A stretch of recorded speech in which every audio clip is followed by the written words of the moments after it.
Hola, me llamo David Suchet y estás escuchando el podcast La Biblia en un año, donde nos encontramos con la voz de Dios y vivimos la vida a través de la lente de las Escrituras. Leeremos desde el Génesis hasta el Apocalipsis, descubriendo cómo se desarrolla la historia de la salvación, y hoy me adentraré en ella. Hoy es el día 292. Estamos leyendo el capítulo 11 de Enero Macabeos, continuando la historia del pueblo de Dios. Sirach 28 y 29. Proverbios capítulo 23, del 9 al 12. El primer libro de los Macabeos, capítulo 11. Ptolomeo invade Siria.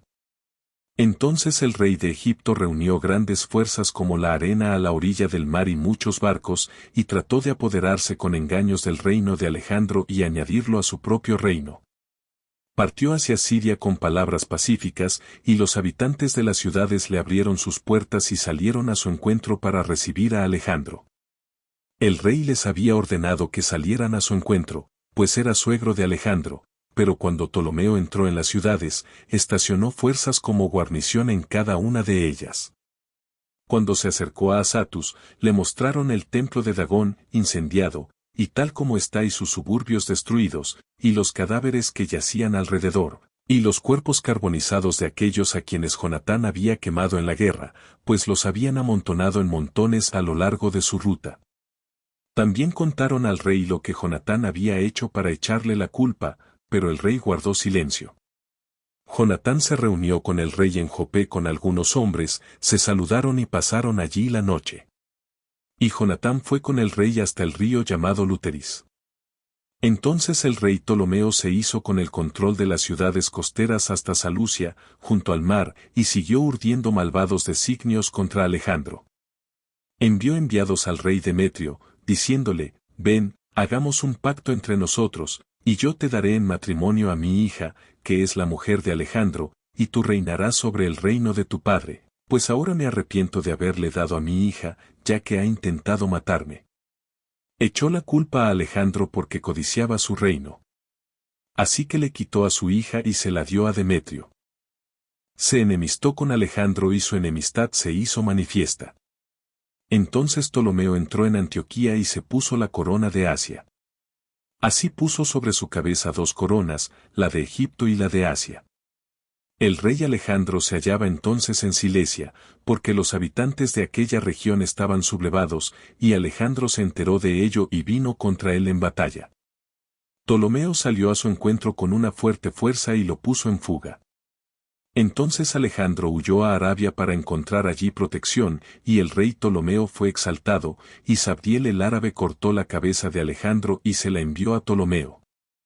Pero el rey Ptolomeo murió 3 días después, y sus tropas en las plazas fuertes fueron asesinadas por los habitantes de las plazas fuertes. Así que Demetrio se convirtió en rey en el año 167 de la diplomacia de Jonatán. En aquellos días Jonatán reunió a los hombres de Judea para atacar la ciudadela de Jerusalén, y construyó muchas máquinas de guerra para usarlas contra ella. Pero ciertos hombres sin ley que odiaban a su nación fueron a ver al rey y le informaron que Jonatán estaba sitiando la ciudadela. Al oír esto, se enfureció, y en cuanto lo supo se puso en camino y llegó hasta Ptolomeas. Y escribió a Jonatán que no continuase el asedio, sino que se reuniese con él para una conferencia en Ptolemas lo antes posible. Cuando Jonatán oyó esto, dio orden de continuar el sitio, y escogió a algunos de los ancianos de Israel y a algunos de los sacerdotes, y se puso a sí mismo en peligro. Pues fue a ver al rey en Ptolemaida, llevando plata y oro y ropa y muchos otros regalos, y se ganó su favor. A pesar de que algunos hombres sin ley de su nación no dejaban de presentar quejas contra él, el rey lo trató como lo habían hecho sus predecesores. Lo exaltó en presencia de todos sus amigos. Lo confirmó en el sumo sacerdocio y en tantos otros honores como había tenido antes, y lo hizo considerar como uno de sus principales amigos. Luego Jonatán pidió al rey que liberara de tributo a Judea y a los 3 distritos de Samaria, y le prometió 300 talentos. El rey consintió y escribió una carta a Jonatán sobre todas estas cosas. Su contenido era el siguiente.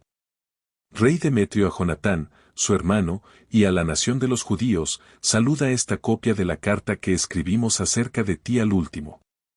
Las rodillas son parientes. Te hemos escrito a ti también, para que sepas lo que dice.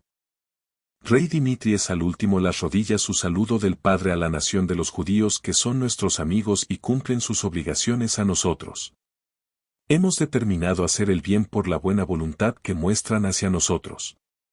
Hemos confirmado como su posesión tanto el territorio de Judea como los 3 distritos de Efar, Gemailaida y Rat-Amin.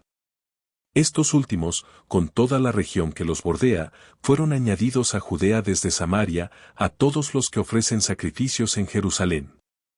Les hemos concedido la liberación de los impuestos reales que el rey recibía antes de ellos cada año, de las cosechas de la tierra y del fruto de los árboles, y de los demás pagos que en adelante se nos adeuden de los diezmos, y de los impuestos que se nos adeuden, y de las halinas, y de los impuestos de la corona que se nos adeuden, de todo esto les concederemos la liberación, y ni una sola de estas concesiones será cancelada de ahora en adelante para siempre.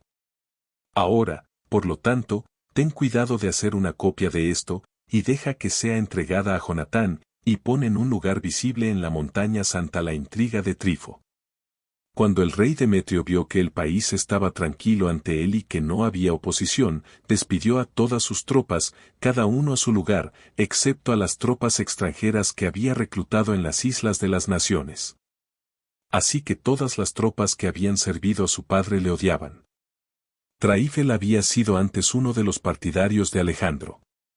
Vio que todas las tropas murmuraban contra Demetrio. Así que fue a Mlq. El árabe que está criando a Antíoco, el joven hijo de Alejandro, y le instó insistentemente a que le entregara a Antíoco para que se convirtiera en rey en lugar de su padre. También informó a Imelcu de lo que Demetrio había hecho, y le contó el odio que las tropas de Demetrio le tenían, y permaneció allí muchos días. Y envió Jonatán al rey Demetrio la petición de que retirase de Jerusalén las tropas de la ciudadela y las tropas de las fortalezas, pues seguían luchando contra Israel, y Demetrio envió este mensaje a Jonatán. No solo haré estas cosas por ti y por tu nación, sino que les conferiré un gran honor a ti y a tu nación. Si ahora encuentro una oportunidad, harás bien en enviarme hombres que me ayuden, pues todas mis tropas se han sublevado. Así que Jonatán le envió 3000 hombres robustos a Antioquía, y cuando llegaron ante el rey, éste se alegró de su llegada. Entonces los hombres de la ciudad se reunieron dentro de la ciudad en número de 120.000 y querían matar al rey, pero el rey huyó al palacio. Entonces los hombres de la ciudad tomaron las calles principales de la ciudad y comenzaron a luchar. Entonces el rey llamó a los judíos en su ayuda, y todos se agruparon en torno a él. Se dispersaron por la ciudad y mataron aquel día hasta 100.000 hombres. Incendiaron la ciudad y se apoderaron de mucho botín aquel día, y salvaron al rey. Cuando los hombres de la ciudad vieron que los judíos se habían apoderado de la ciudad a su antojo, les faltó el valor y clamaron al rey. Con esta súplica, concédenos la paz y haz que los judíos dejen de luchar contra nosotros y contra nuestra ciudad.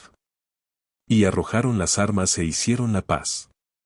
Y los judíos ganaron gloria a los ojos del rey y de todos los pueblos de su reino, y volvieron a Jerusalén con mucho botín.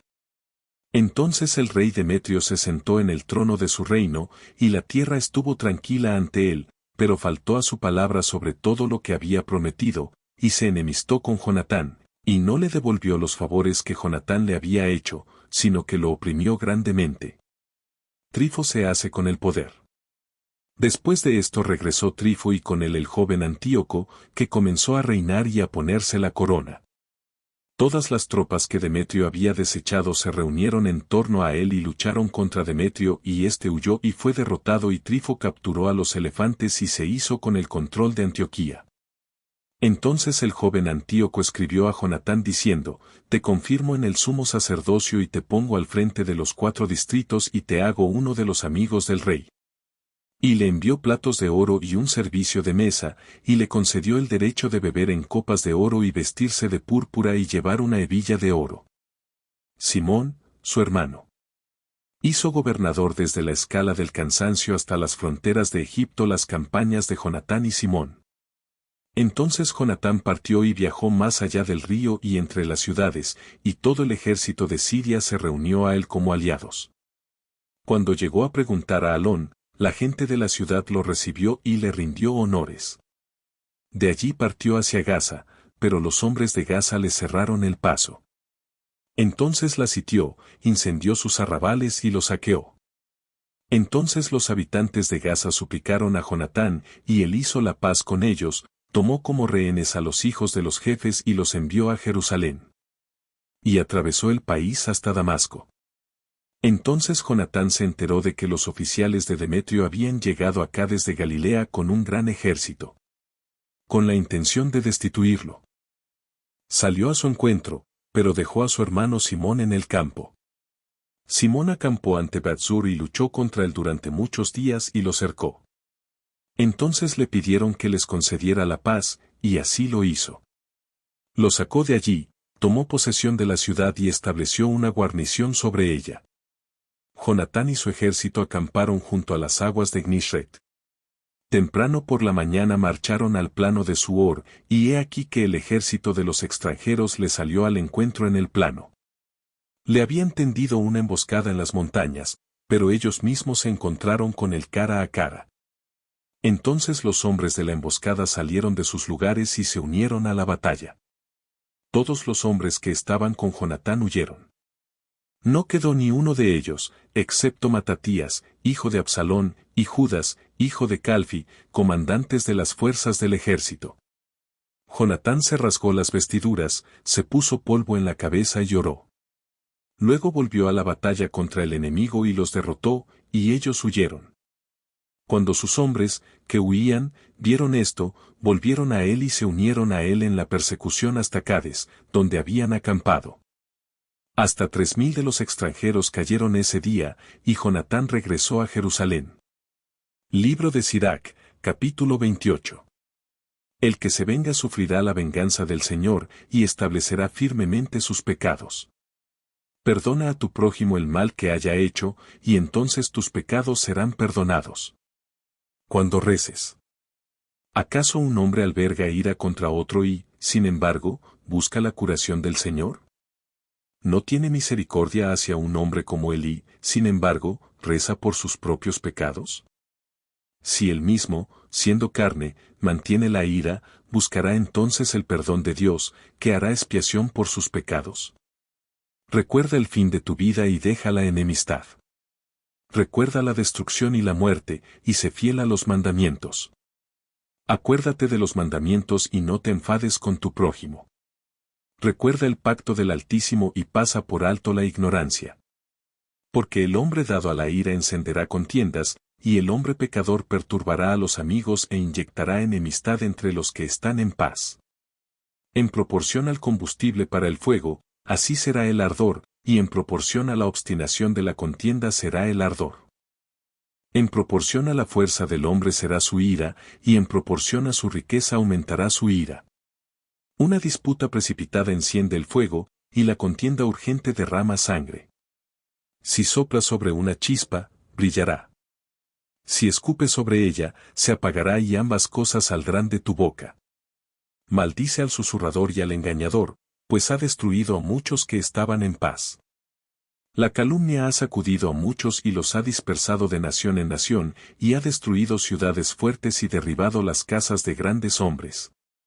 La calumnia ha ahuyentado a mujeres valientes y las ha privado del fruto de su trabajo. Quien presta atención a la calumnia no encontrará descanso, ni se asentará en paz. El golpe de un látigo levanta a Welt, pero el golpe de la lengua aplasta los huesos. Muchos han caído por el filo de la espada, pero no tantos como los que han caído a causa de la lengua.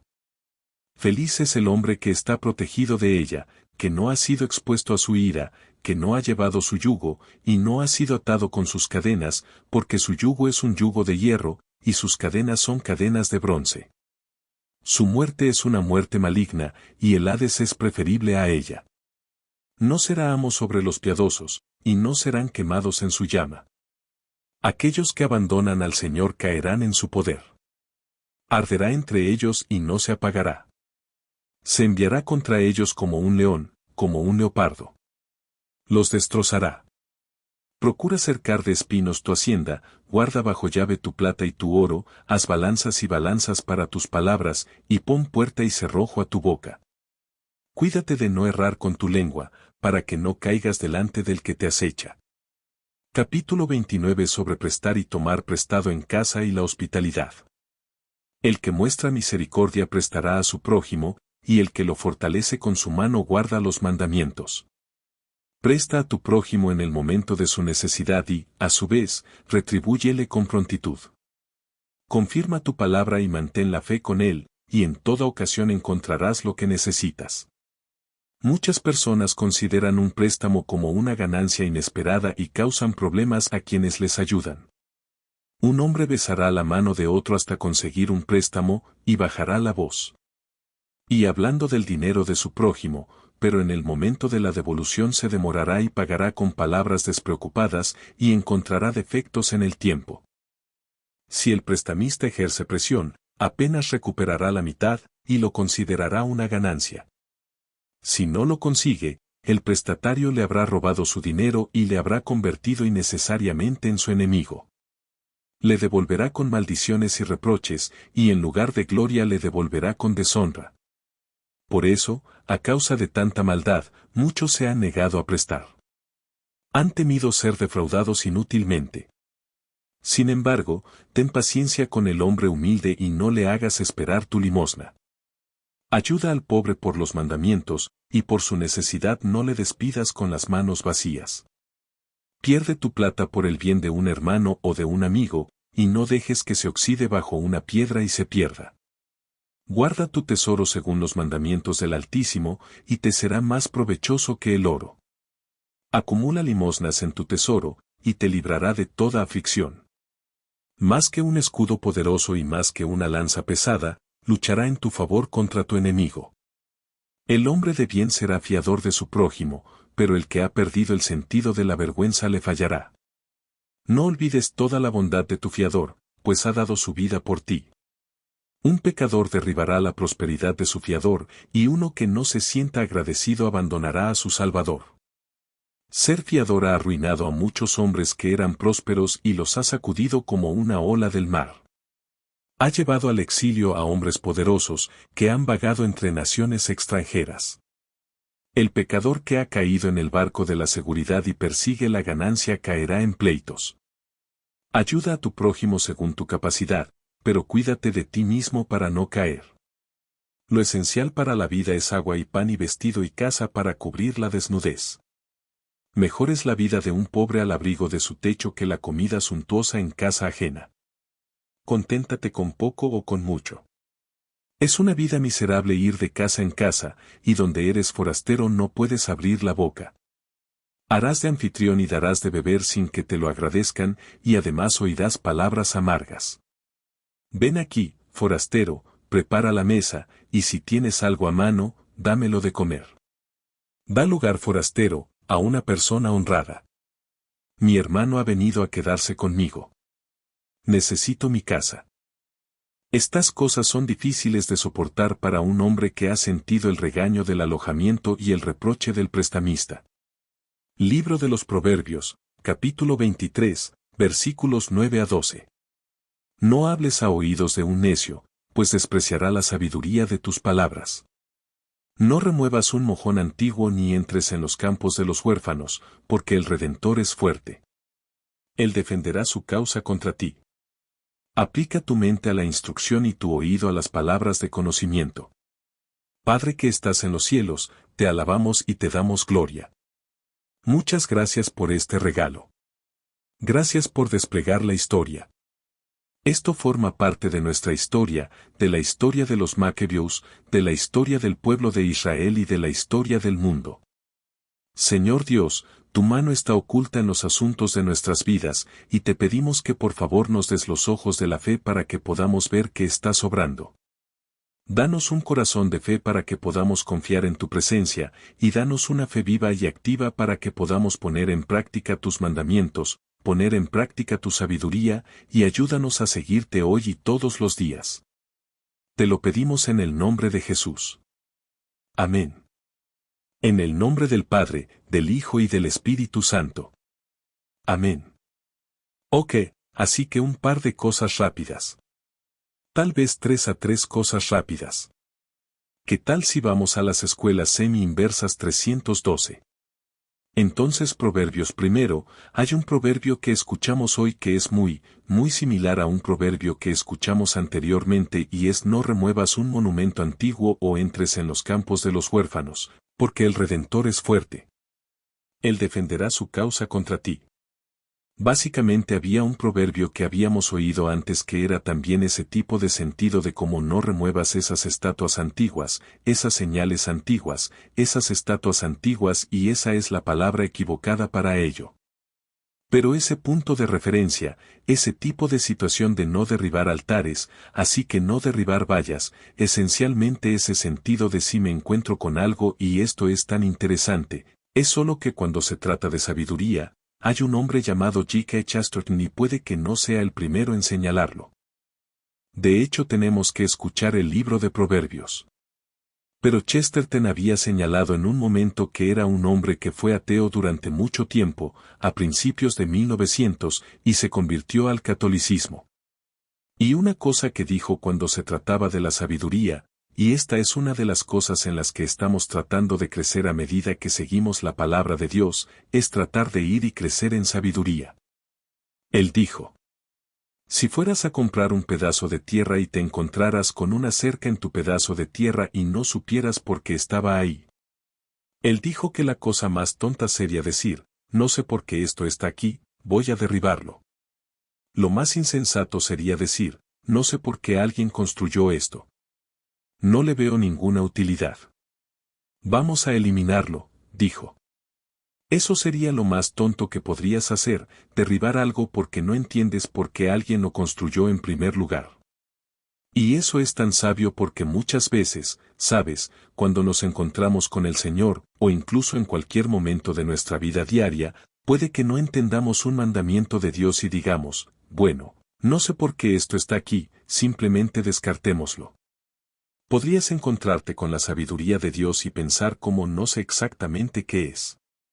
¿Para qué sirve esto? ¿Qué sentido tiene? Y tener la tentación de derribarlo, tener la tentación de eliminarlo. Y Chesterton. Y aquí en Proverbios, que es la última vez que una persona debe derribar algo, es cuando usted no entiende por qué lo puso en el primer lugar. No sé por qué esta valla está aquí. En algún momento, sin embargo, se puso allí por una razón. Podría ser porque, sí, la gente que estaba antes aquí, tenían ganado y esta valla mantuvo el ganado en Oca y no tienen ganado. Ahora quizá pueda derribar la valla porque conozco la razón por la que está ahí y sé que esa razón ya no es válida. Eso es inteligente, eso es sabiduría. Pero decir que no conozco la historia de este lugar, tal vez esto la valla. Es porque justo más allá de la valla hay un acantilado y la gente se ha alejado del acantilado. Por lo tanto, aquí está la valla que nos ayuda. Cuando no entiendo por qué una cosa está ahí, lo último que debería hacer si quiero ser sabio es derribarla. Y esa es la sabiduría aquí en Proverbios y la sabiduría en nuestras vidas. Bien, pasemos primero a Macabeos. Macabeos 11. Macabeos 11. Esta es una lección de historia. Y una de las cosas que caramba, no, odio decir esto, en el día 11 de caminar a través de Macabeos, es como: wow, Padre, finalmente estás diciendo esto. Probablemente debería haberlo dicho antes de empezar, pero ¿sabes que muchos libros de la Biblia son libros históricos? Quiero decir, nosotros, hemos pasado por la narrativa, ¿verdad? La narrativa son los libros históricos. Pasamos por Génesis, Éxodo, Números y Deuteronomio. Estos cuentan la historia. Josué, Jueces, están contando la historia. Pero aquí está lo interesante. Prácticamente todas esas narraciones de la historia histórica, ha sido diferente de primera de Macabeos. Ahora segundo Macabeos va a ser un otro tipo de cosa. Pero esas otras historias, las cosas sucederían. Habría batallas, habría oraciones. Habría fracasos. Habría victoria. Y todo el tiempo el autor del libro estaría diciendo, esto es lo que esto significa, y aquí es donde Dios estaba presente y aquí es donde Dios estaba ausente, y aquí es donde fueron infieles. Y eso llevó a esto. Y básicamente todos esos otros libros históricos miran a través de la lente de la fe. ¿Cómo está Dios presente? ¿Cómo está Dios activo? ¿Cómo es el pueblo fiel o infiel? A Macabeos capítulo 11 destaca el hecho de que el autor de Macabeos, a pesar de que es de inspiración divina, nos dice esta historia real. El autor no nos da un sermón. El autor no dice aquí es donde Dios estuvo presente. Sí. Y algunas de las batallas, dicen, ya sabes, que aquí está Judith Macabeos y el oró y tuvieron la victoria. Pero no está tan claramente marcado y delineado como en los otros libros. Básicamente, el autor de los primeros Macabeos se limita a contarnos la historia con muy pocos comentarios editoriales. Lo diré así, que es fascinante para nosotros porque estamos tan acostumbrados a los comentarios editoriales. Estamos tan acostumbrados. Bueno, dime qué significa esto a los ojos de la fe.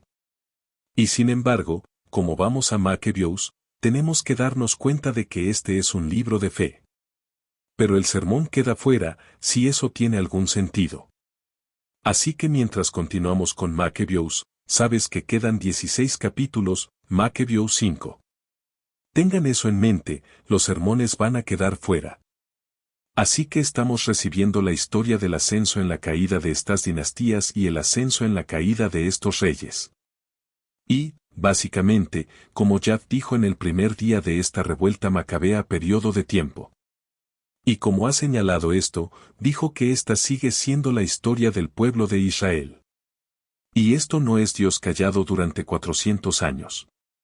Dios está muy presente y muy activo y comprometido.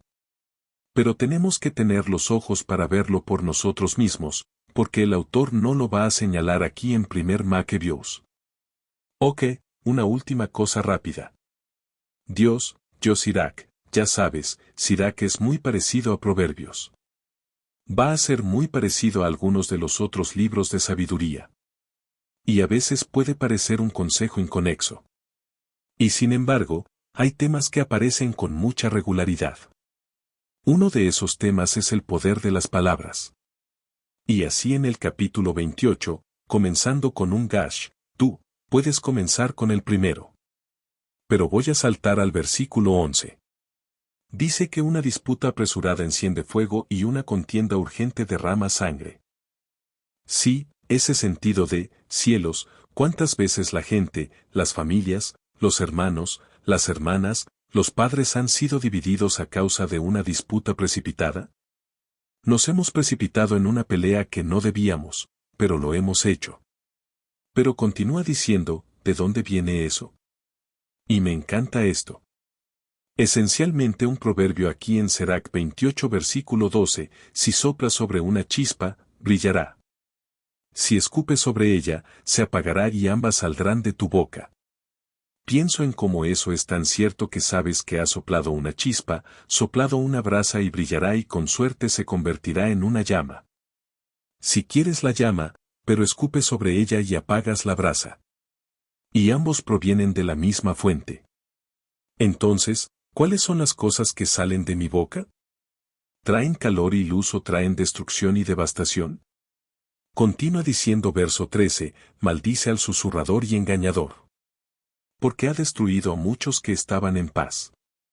Y continúa toda esta sección casi hasta el final del capítulo 28, hablando de cómo el poder de la palabra, el poder de las lenguas, el poder de lo que decimos y como, tú sabes, la última cosa que la gente a menudo confiesa en confesiones chisme o calumnia o cualquier tipo de, como hablar de alguien más. Eso es todo. Ese es uno de los que podríamos llamar un pecado aceptable en nuestros días. Cuando digo pecado aceptable, lo que quiero decir es que es el tipo de pecado que puedes usar como ejemplo. Si hay como, o sí, lucho con la ira, lucho con la calumnia. Esas cosas son mucho más aceptables de decir. Y pensamos, oh sí, yo también. Pero algunos de los otros pecados no aceptables serán las cosas que no necesariamente utilizaríamos como nuestros ejemplos personales de que lucho con esta cosa. Ni siquiera puedo pensar en un ejemplo ahora mismo que no sea vergonzoso de decir. Y sin embargo aquí está el versículo 17. Lo último aquí, capítulo 28. Verso 17, el golpe de un látigo levanta a Welt. Sí, duele terriblemente. Pero el golpe de la lengua aplasta los huesos. Muchos han caído por el filo de la espada, pero no tantos como los que han caído a causa de la lengua. Cielos, otra vez. Nuestras palabras son tan poderosas. Y por eso le pedimos al Señor que por favor nos ayude a usar bien nuestras palabras, a ser sabios en nuestra forma de hablar y a darle gloria y no destrucción a la gente que nos rodea. Pero eso es una lucha para muchos de nosotros. Por eso necesitamos oraciones. Rezo por vosotros. Por favor recen por mí. Mi nombre es David Susha. No puedo esperar a verte mañana. Dios los bendiga.